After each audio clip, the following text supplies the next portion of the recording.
idea for the show. I still don't know what the idea is. It's about nothing. Right.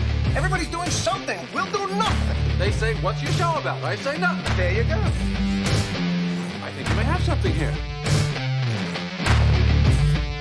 Cross Coast Spice presents the League About Nothing podcast. All right, everybody, welcome back. It's playoff time, week 15 recap. We had two phenomenal matchups, and then two other people played in the toilet bowl. We don't care about that. Al, you are 1-0 in the playoffs. How are you today? It's a good day today. I'm still alive. Still alive. We had one extremely exciting matchup, and then Al also played against Flea. Then my matchup. So my matchup also happened. we will get to those matchups in just a couple moments, but first we have to recap all of these exciting trades and waivers that took place. As you know, playoff time, flurry of trades, flurry of activity, right? Yeah, that's normally what happens. No, we had zero trades. What is happening to the league I love? What? Listen, I tried. I definitely tried. I have no doubt that you tried extremely hard because you kept on sending me texts being like, I'm not getting any trades done. It was not for lack of effort on my Every part. day it was, I can't get an answer on this trade. I'm like, I can't help you. You're not trying to trade with me. Yeah, it was unsuccessful, but it's a new week. We'll see if this week goes any better.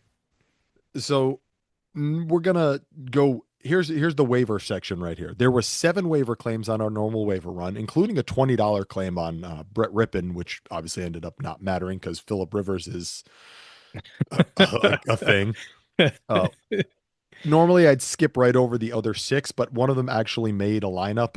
Fitzpatrick, our I don't know how many times have we discussed Green Bay Packers backup tight end roulette. Yeah, so he finally paid off for somebody, not me. He made Georgia Mike's lineup with 7-point-something points. So good job, Georgia Mike, finally getting the right week. The rest of us tried a bunch. You were the one who finally got it.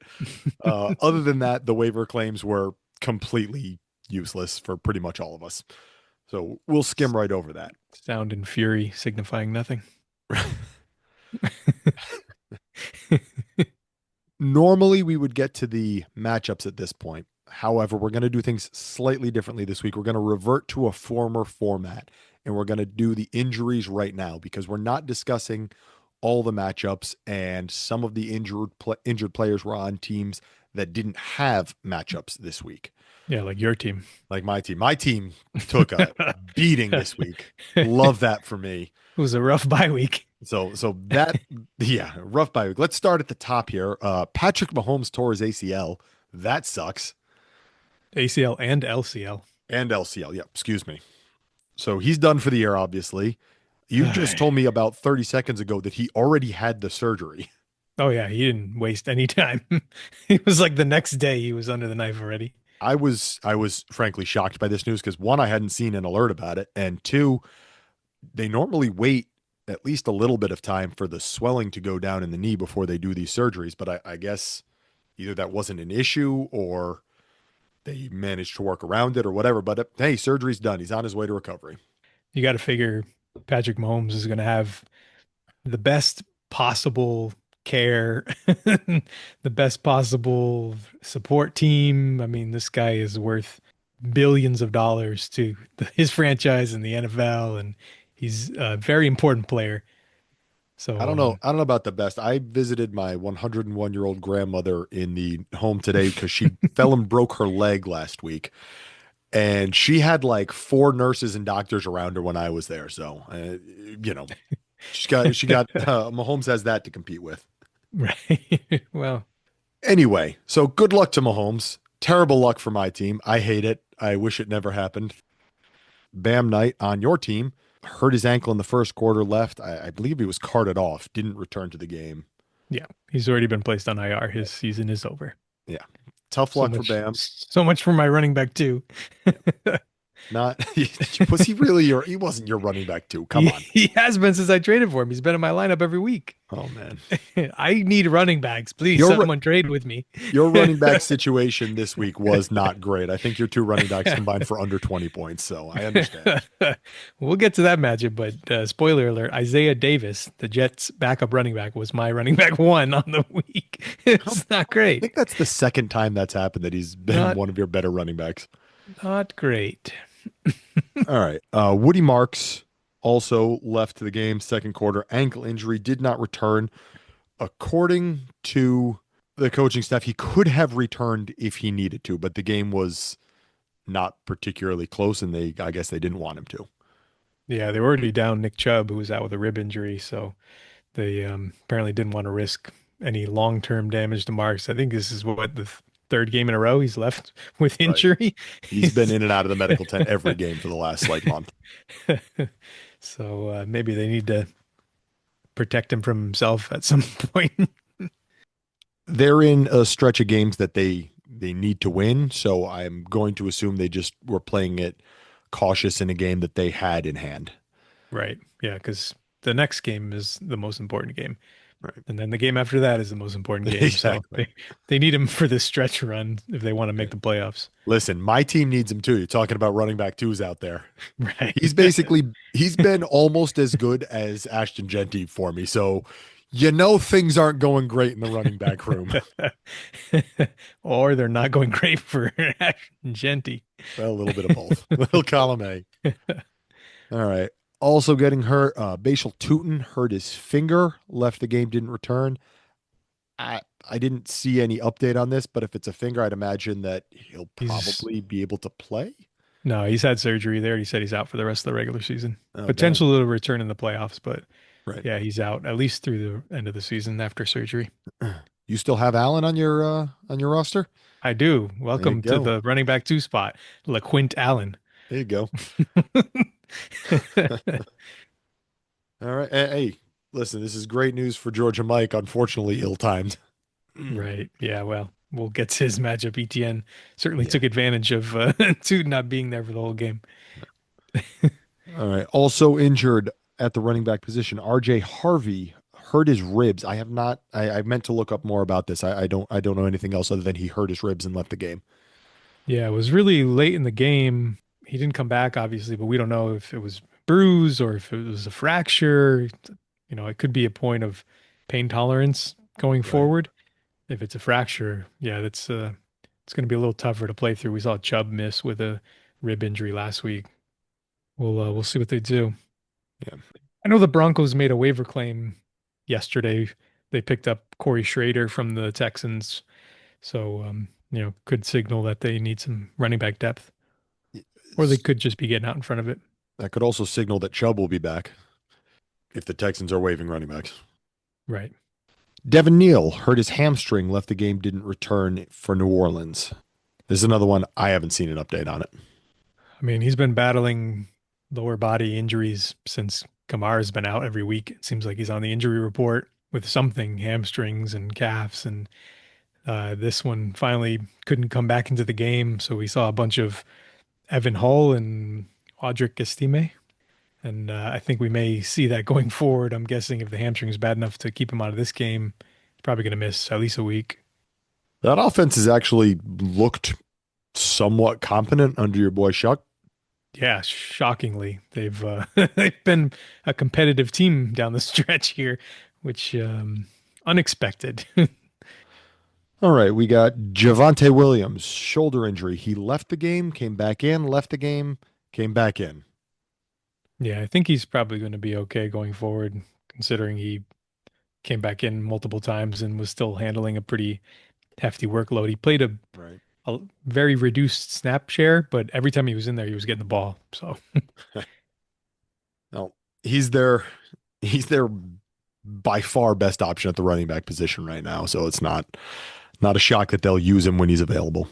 Right. But the Cowboys have been all but eliminated at this point. So yeah, if it's anything serious, then we may see him shut down. Right. That was a game that they really needed to have this week, and they didn't really show up. They got JJ McCarthy. Well, They lost that game by 8, and also the Vikings spotted them 7 points to start the game. So really, in my mind, they lost that Right. game by like 15. And that's laying an egg in a game that you really need to have against a team that's probably not that much better than you. I mean, obviously they played better this week, but Yeah. I'd say that both of those teams are okay, but not great. Yeah, they're both kind of going to be searching for answers in the offseason, I think. Right. I think that's the end of the running backs. Let's take a look at the wide receivers here. We had Christian Watson go down. Listed as a chest injury. He left, didn't come back in the third quarter. Was it a chest or was it actually a shoulder? I think it was a shoulder strain, Yeah. but it I, could be in the chest area too. I'm not sure. I was He, fairly. he he landed pretty hard on his elbow shoulder area trying to make a catch. Let me check right now and see if there's any update on his little blurb here. I know they took him to the hospital after the game, which is Right. usually not a great sign, but sometimes something like that can cause internal damage, especially to the lungs if things get pushed around. Right. So I'm Yeah. So assuming that that was the real reason the because only he got cleared and he flew back with the team. right. Yeah. So he went to the hospital, but he got, like you said, got cleared and flew back with the team. The only thing I can see is that he didn't practice. We're recording this Tuesday evening. He didn't practice today. I don't know. Yeah, they got a short week. They play on Saturday, so Oh man, we have um, Saturday games now. Ah, God, I hate that. yeah, unfortunately, Right. this is the start of the Saturday games now that college football is basically over. All right. Other wide receivers. We had Devontae Adams hurt his hamstring in the fourth quarter, left the game, didn't return. I'd imagine they're going to be fairly cautious with this one. Yeah, and they play on Thursday, Right. He's so not it's a playing this week. really short week. He's definitely not playing this week, and we'll see about longer than that. But yeah, Right. it wasn't great. He's been battling a hamstring injury, and he just kind of pulled up on a route late in the game, and obviously didn't go back in. Mm. So it would be almost impossible for him to play on this short of notice, and yeah, we'll see about next week. Ricky Pearsall re-aggravated his PCL injury and also apparently picked up an ankle injury in the process. He left that game. I don't think he came back, did he? He hurt his ankle early. He got hip drop tackled, unfortunately, Oh, is that what it was? but then he was able to come back in, and then he re-aggravated his PCL sprain, which he's been battling for. I mean, he missed a month and a half with that. So at that point, yeah, they were able to take him out. That's one where he's just had bad luck all year. Unfortunately, he's hasn't been able to get out there on a consistent basis. Yeah, I mean, he's unfortunately been an injury magnet and also a bullet sponge. Not necessarily related, but I say you also, know. I don't think that one's like not that the injury stuff is his fault, but like that one's definitely not his fault. Uh, all right, Tyler Lockett picked up a wrist injury early against the Eagles. He left the game, but did come back. After he came back, he didn't actually do anything though. He didn't get another target, so I'm not Yeah, sure if he was just out there to run wind sprints or something. it's possible he was just being used as a decoy because they don't have any receivers. Like you could still run and just fine with a hurt wrist. You just I mean, it's hard to tell. Kenny Pickett was out there and he yeah. played the entire game and threw for like 60 yards. It wasn't exactly a prolific passing day Yeah. for the Thank goodness. Raiders. Thank goodness I was not home to watch that game. I would have been just dying with, Bowers and Genty. I It just no, was thank you. it was not a great performance. You thought it couldn't get any worse with Gino back there, and it did. I don't think Kenny Pickett's the answer. All right, one last injury. Luther Burden picked up an ankle injury in the third quarter of their game. Left the game, didn't return. He hasn't practiced yet. Is they've got him listed as day to day.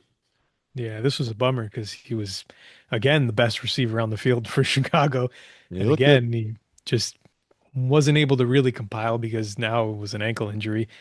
More excuse for them to play Olamide Zaccheaus 70 snaps a game. He was on his way to a huge game with Dunze re-injuring his foot and being ruled out 5 minutes before kickoff. Right. He was on pace to have a really good game, and it just picked up the ankle injury. Unfortunately, we'll see. They're calling him day to day, so we don't really know. We'll see if he practices this week, but I'm guessing Odunze is definitely not going to be back. They should probably just shut him down at this point, give him a couple of weeks off to try to heal the foot. Right. They are in position right now, I believe, for a wild card. They were ahead of in the division before, but they're healthily a playoff team right now. So that, you want to make sure that your guys are ready to go at the right time. Yeah. Also, I need Burden for my fantasy team though. So like maybe I mean, the Bears kind of need him without Odunze. They're right. a little thin at wide receiver if they're Yeah, the missing Burton as well. last two games without him, he's had 10 catches, 150 yards. I mean, this week he had 6 for 84 in 3 quarters and then got hurt. So I was at the game, the Patriots Bills game, and I'm just staring at the out of town scoreboard every time they scroll through because now they show fantasy scores on there too, which is great. Oh, nice. And every time it's just updating Burden score. I'm like, oh, another catch. Oh, another catch. This is great. And I didn't know he got hurt. All right, so that's the injury list. All those injuries that we thought noteworthy. We got one more we should probably Who did I get at forget? Devon Vele. Oh, Vele. That's right. Yeah, you told me he got hurt in this game. I actually didn't write this down, so I don't actually know what he hurt. What did he do? It was a left shoulder injury, probably an AC joint. Not really sure. They haven't announced it, but he was the wide receiver one until he got hurt. I think Olave had like one catch at halftime, Mm. and then Vele went out, and then all of a sudden Olave had 60 yards on the next drive with a bunch of long catches. So potentially a big injury. I mean, he was a big part of the Saints offense the last couple of weeks. He's really been coming on since they made the move to get rid of Brandon Cooks and kind of clear the runway for Vele. Well, I mean, when you can get a full year younger like that, why not? 1 year younger, but 10 years less experience in the NFL. Vele's Uh, a well seasoned. he's looked good. Even his rookie year last year, he looked okay. Like he's clearly a serviceable NFL player. Like I said before, that wraps up our injuries. My mistake on that one. Now All right. you can wrap them up. All right. I'll give you the choice here. Do you want to talk about your matchup first, or do you want to talk about the good matchup first? Yeah, let's get the boring one out of the way. All right. So we had two matchups for playoff teams that actually mattered here. One of them was Al's team playing against Flea's team. Flea put up a 186.81, and Al took it down with a 227.48. So, Al, you are our third highest scoring team this week. Flea was actually our fifth highest scoring team this week. There were a couple of well scoring teams in the lower bracket, one of which actually, Rugg actually got a slightly better weekly score than Flea, which it can happen. The Rugg was the first team out of the playoffs. Yeah, But these teams were so close all year that not right, surprising the scores were pretty close exactly. last week. All right, so Al, your team got the win. You advance in the playoffs. Unfortunately for Flea, she was eliminated this round. You get your revenge after she eliminated you in the first round last year. That's right. Payback. I look forward to this matchup again next year and the rubber match. I'm all right All with that because that means I'm in the playoffs right. again. I So say, I'll why take wouldn't you be? it. All right, we had two players over the 30-point threshold in this one.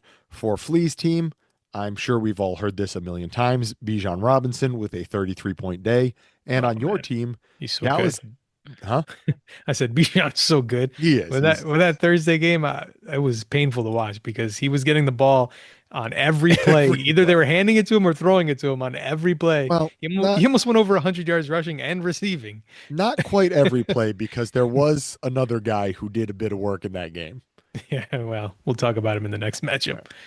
right. For your team, one player over 30 points as well was Dallas Goddard. Goddard may be your most consistent tight end this year. He's been having a remarkable touchdown year. Right. So Is it all that's touchdown based? that's the difference. He normally only gets about 4 touchdowns a year, but he's pushing double digits this year. Normally, when you check a player's history, it shows you, when you check a player's history on Sleeper, it shows you their rank for PPR versus half PPR. And usually those are basically the same rank. Sometimes it goes up or down one spot. For Goddard, for half PPR, he's the number 4 tight end. For full PPR, he's the number 6, which doesn't sound like a gap, but considering how close the top scores at tight end usually are, a 2 spot gap for half PPR versus full PPR is fairly notable in my opinion. Yeah, it's the touchdowns. All His touchdown career, based. his career, this is his touchdowns for his career. 4, 5, 3, 4, 3, 3, 2, and then 9 this year. So So he's to got put more touchdowns this year than the last 3 years combined.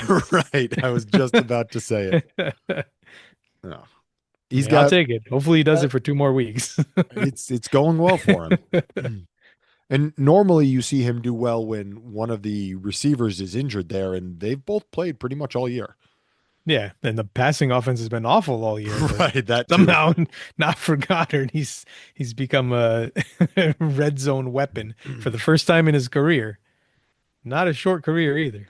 And I think at least 2 of those, maybe more, have been just like the little push pass or the pitch up the middle, almost run plays to him. Yep. So Yeah, he's got a couple of those easy they've ones this year, which right, good. they've added that.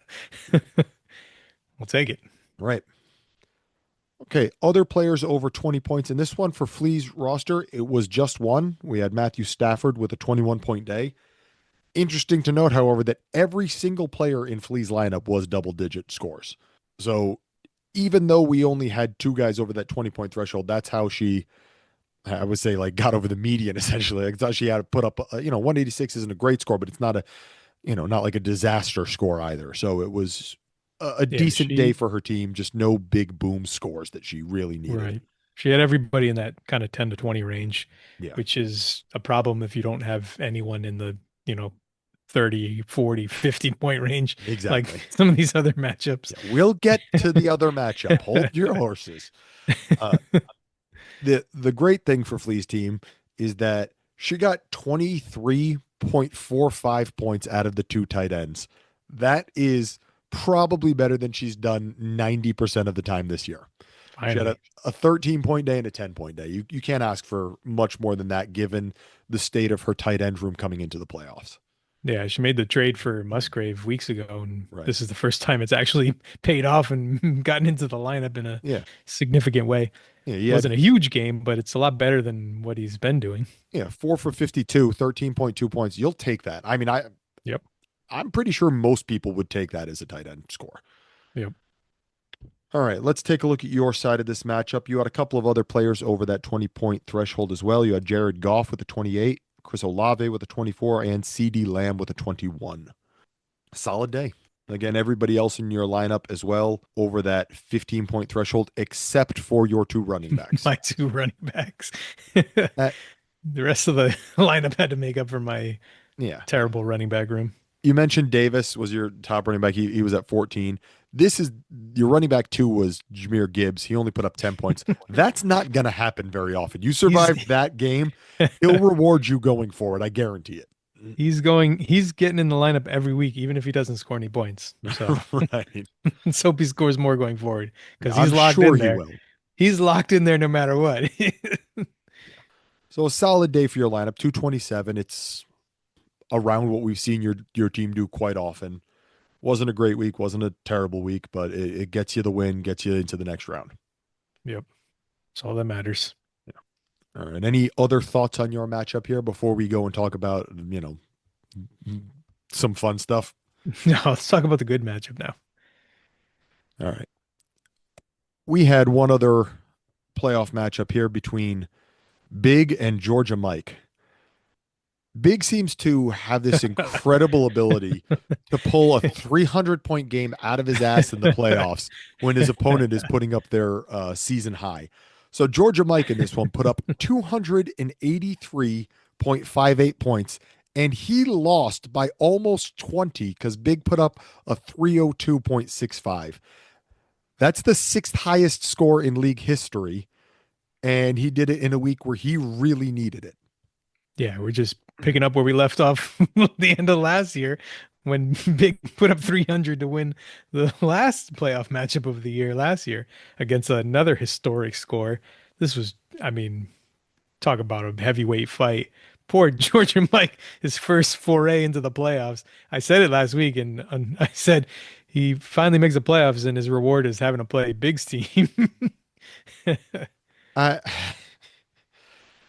I mean, Georgia Mike had an incredible game. We'll get to the scores in a minute here, but before we get to them, I want to say Georgia Mike had the quarterback one, the tight end one, the running back one, and the wide receiver three. And his tight end two was the tight end, what, four or five? Like Yeah, he had an incredible week, and but he lost. he lost How? by like This, 20 points. this is impossible. I hate this, by the way. Yeah, Absolutely hate this. I'm glad I'm on the other side of the bracket. That's all I You gotta know who's say. you know who's got to play Big's team this week? Yeah, your That's my turn. reward for the bye. Here, go play Your, the team that just scored 300. your turn. All right. So let's get to some of these player scores because there was some very impressive ones. Uh Kyle Pitts put up 56.35 points. He was the tight end one. He was the player one on the week. I had it before, but I've since misplaced it. I don't know what spot this puts him in the all-time weekly score, but it does get him into the top 10. I think in the bottom half of it, it's probably 7 or so. It's the tight end one of all time. Of all time. Yeah, he breaks the Bowers points from earlier this season to overtake I mean, not just in our league, but forever in every Oh, yeah. league. It was the sixth highest score of all time in our that. league, Okay. and it was the second highest score in a playoff matchup of all time, behind the Amari Cooper game. DeMar Cooper. Yeah, that was for Mel's team, was it? Like that? JMC. Oh, JMC. Oh, that's right, because I traded him Cooper that year. Should remember that, huh? All right, so Pitt's putting up 56 points. This was on Thursday. So Right. we started off the week with you down 30 points to Robinson and Big down 60 points to Pitts, and you guys both came back to win those matchups. I hate Thursday. There's Right. nothing. It's no worse feeling than watching your opponent's player put you in a huge hole, and then you just have to sit there and wait till Sunday rolls around. At least this week it'll be Saturday. So Yeah. All right. So also at essentially 50 points, 49.8 was Trevor Lawrence. Where the hell did this come from? Trevor Lawrence, 6 touchdown. 5 passing touchdowns, a rushing touchdown, 50 yards rushing on the ground. Not a single sack, not a single interception, no negative points whatsoever. Like, what an incredible game from Trevor Lawrence. How did Georgia Mike have 2 guys score 50 plus points and lose this matchup? This is impossible. There's no way this math is correct. It does not make any sense. We'll get to Big's side of it in a few minutes. We're going to go Georgia Mike's whole side of this matchup, and then we'll get to Big's because honestly, jumping back and forth isn't going to cut it.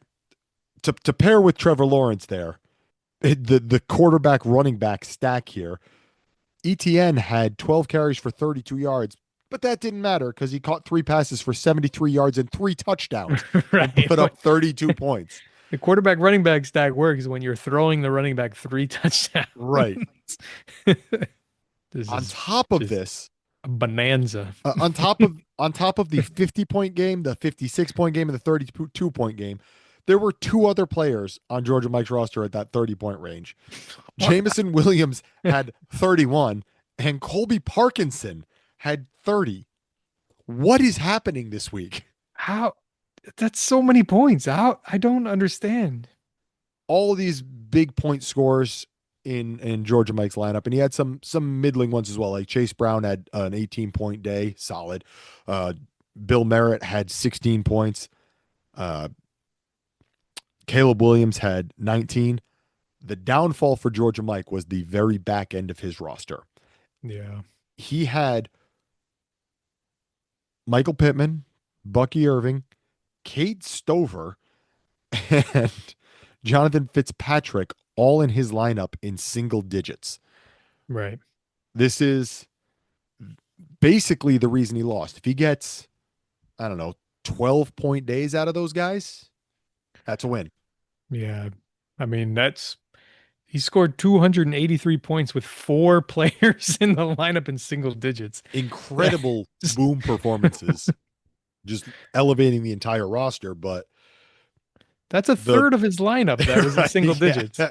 A third of his lineup could not break 9 points, and he still scored 283. right. I So just, this is essentially just he kind of ran out of depth at a bad time. He was yeah, without some important players. Like Nick Chubb has been in his lineup a decent amount. Quentin Johnston was out injured. Roma Dunze was out injured. Tough week for some guys who have had good years, like Lad McConkey. And oh, I don't know that Lad's had a great year, but you'd expect a decent day from him. And Keishon Boutte, just some guys on his bench that he Xavier needed, Worthy, didn't get. Adunze got ruled out right before kickoff. Right. I mean, it's been, yeah, You know, just unfortunate. he still doesn't have Drake London back. London's Not that been we're not all out. dealing with injuries, but this is just the explanation for why he was lacking the depth to really go over the top here. What an incredible week, and just to have it end in a loss is just so disappointing. Yeah. Just heartbreaking. He's got nothing, nothing that he can really could have done here. You expect better days out of, Michael Pittman and Lad McConkey and Bucky Irving. Those guys are all capable of providing better performances. Yeah. It just unfortunately came downturn at the right time, at the wrong time for, And I mean, we say that, but he would have beaten everyone else Oh yeah, absolutely. at any Handily. point in the entire season. Like, we didn't have many scores over 283 in the entire season and in 15 weeks. We did. I know you went over a couple times, but not many. Yeah, Even no, your team didn't go over it was- very many times. no, there's only, I believe there was 2, maybe 3 games on the season that would have outscored. Right. So he would have outscored anyone in any matchup at any point in the year, minus who we had to play this week. It's just literally the same thing that we ended last year's playoffs on. Was Big putting up a ridiculous score and Flea putting up an equally ridiculous score and losing somehow. This is the same thing. Big he did it again. Yeah, I'm looking right now. I see 2 scores. Only 2 weeks, both from my team in week 4 and week 9. I don't see anybody else that would have cleared 283 this season. Right. It's not a score that we see very often. We had a couple in the 270s from Mel and Big and from your team. Nothing else, nothing over 280 other than that. Yeah, so this is, just incredibly bad luck. It's the same story as Flea in the finals last year. Just 100%. incredibly bad luck for the unfortunate losing manager. Incredibly good timing for Big. I mean, obviously, like, these teams are capable of this. It's good management by these managers to put together squads that can do this. And Big just gets the big games at the right time. Yeah, let's go through his scores because he won this matchup. Yeah.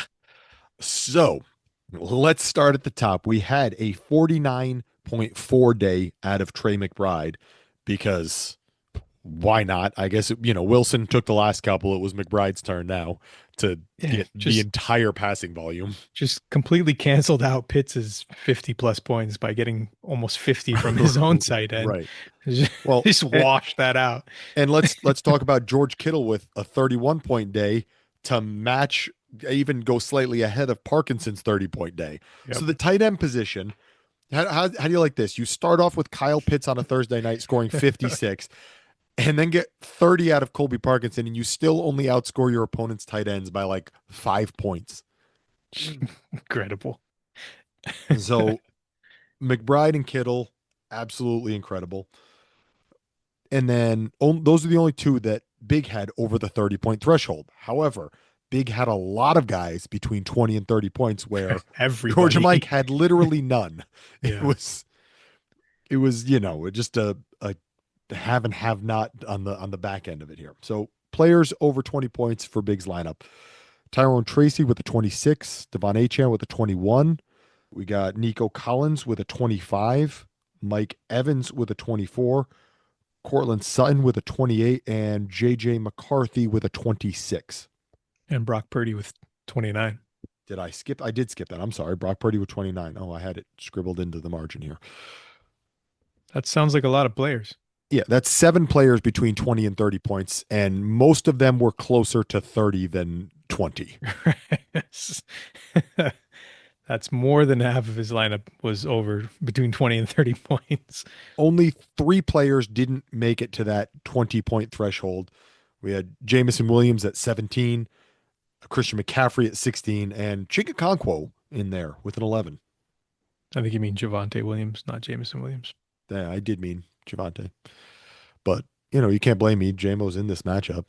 He was on the other side scoring 30 points. I already said his name like 3 times. It's a lot of names, okay? All right, yeah. So incredible day showing the depth and talent in this lineup that Big has here.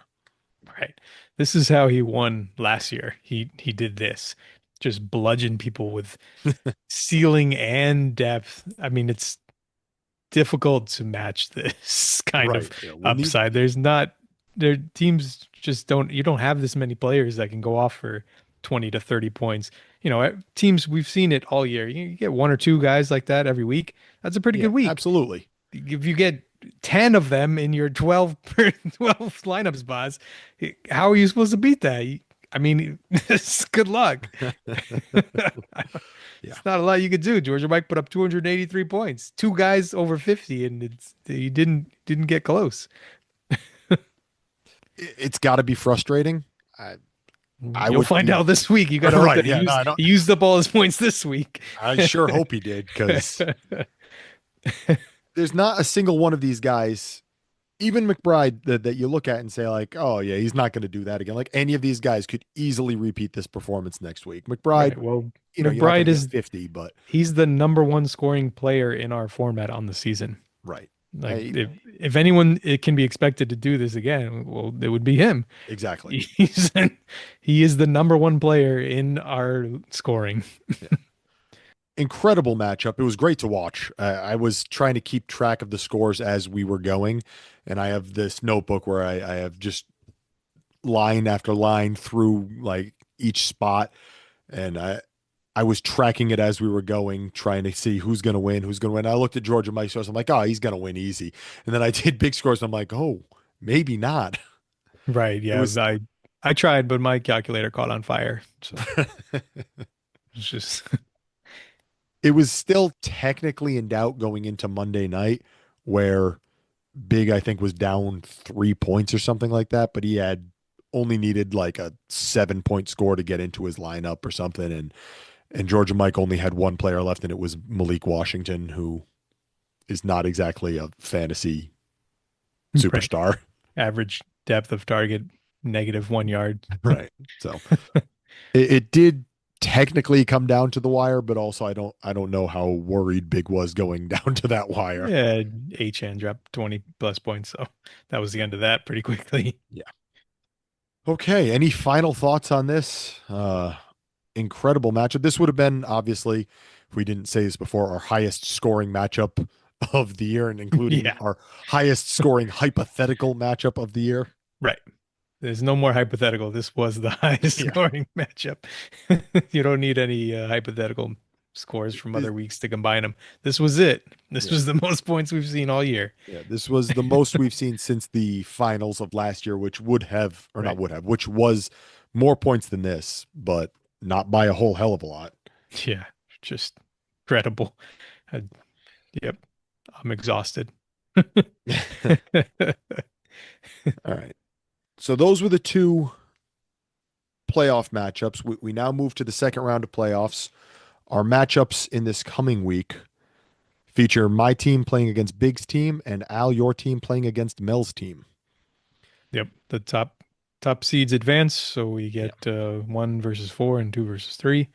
Get the final 4 that we pretty much expected. I mean, these 4 teams were kind of in a tier above everyone else all season. I mean, we had 4 teams that all went over 20, had 24 or more wins, and we only had 2 in the history of our league before we had 4 this year.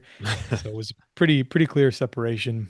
The matchups this week were probably closer than people were expecting, but the teams that were favored to win advance. So now we'll see what happens in the next round. All bets are off now.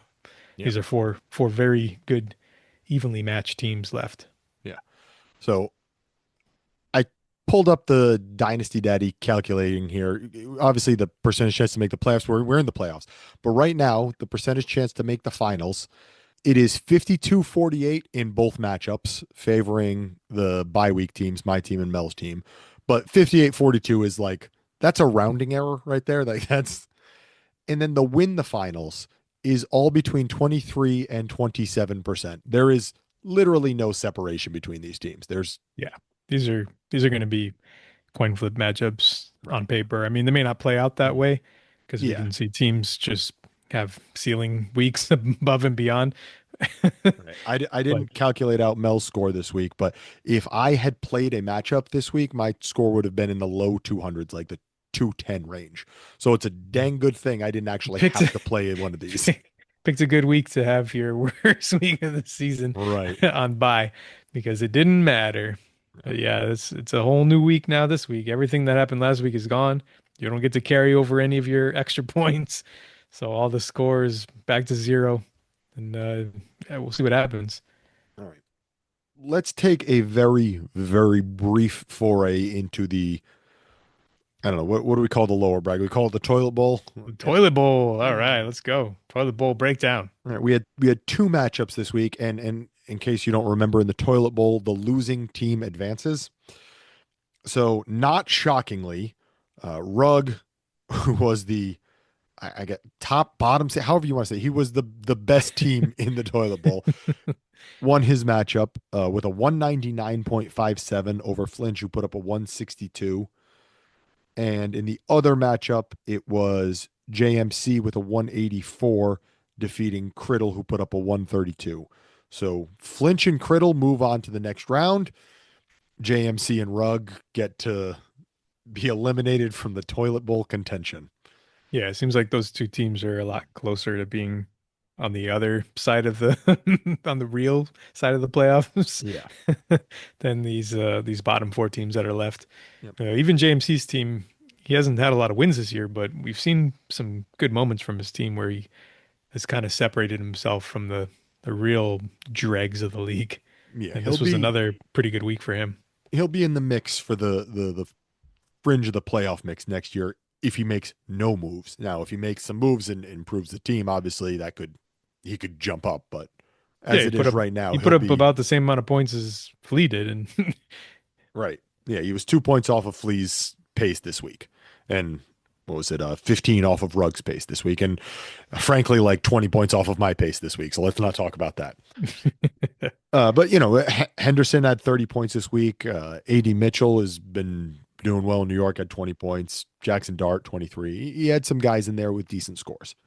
yep, he's got some pieces, some pieces to build around.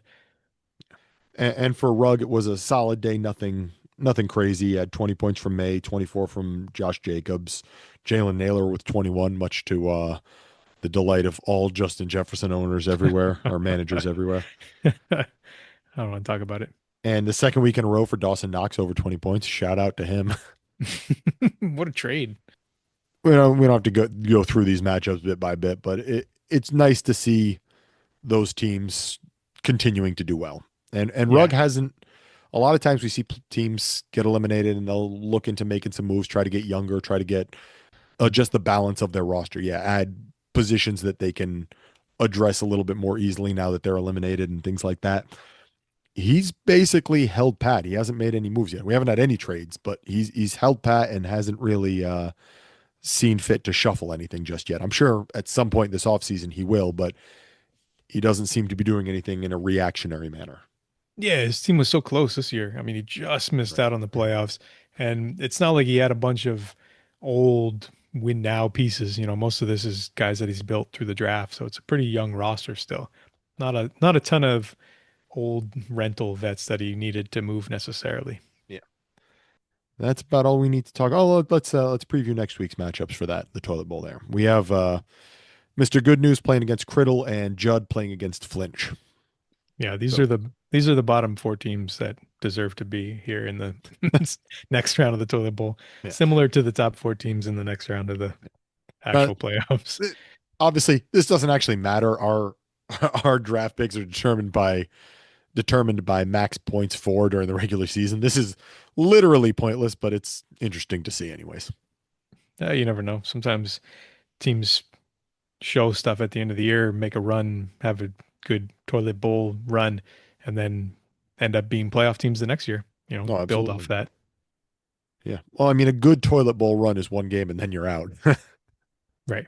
Well, you got to play. You got to play at least 2 rounds. So we'll see JMC and Rug play next week for the Yeah. official 7th place game.